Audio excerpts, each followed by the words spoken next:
ఒక వడ్డీ వ్యాపారి దగ్గర చాలా అప్పు చేసి తీర్చలేకపోతాడు.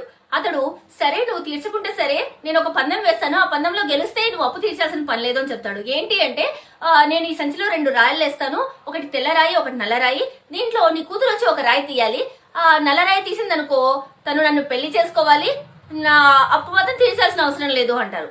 సరే తెల్లరాయి తీస్తే పెళ్లి చేసుకోవాల్సిన అవసరం లేదు, అప్పు కూడా తీర్చాల్సిన అవసరం లేదు అని అంటాడు. అప్పుడు సరే అని వాళ్ళు ఒప్పుకుంటారు.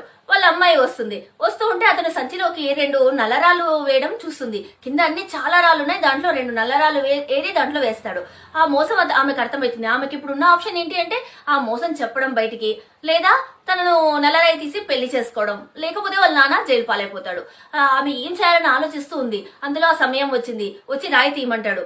ఆమె వచ్చి సరే అని ఒక రాయి తీస్తూ అలాగే కింద వేసేసింది. అప్పుడు అక్కడ చాలా రాళ్ళు ఉన్నాయి కదా, ఆ రాళ్లలో ఆమె తీసిన రాయి కలిసిపోయింది. అయ్యో ఎలా ఇప్పుడు అనుకోకుండా ఇలా పడిపోయింది అంటుంది. అప్పుడు సరే నేనే ఒక ఉపాయం చెప్తాను, ఎందుకంటే ఈ సంచిలో 2 రాళ్లే కదా ఉన్నాయి, ఇంకొక రాయి ఏది ఉందో చూస్తే నేను తీసిన రాయిగా తెలిసిపోతుంది అని తీస్తే ఆటోమేటిక్ గా అక్కడ నల్ల రాయే ఉంటుంది. అప్పుడు ఆ వ్యాపారికి తను చేసిన మోసం అర్థమైపోతుంది.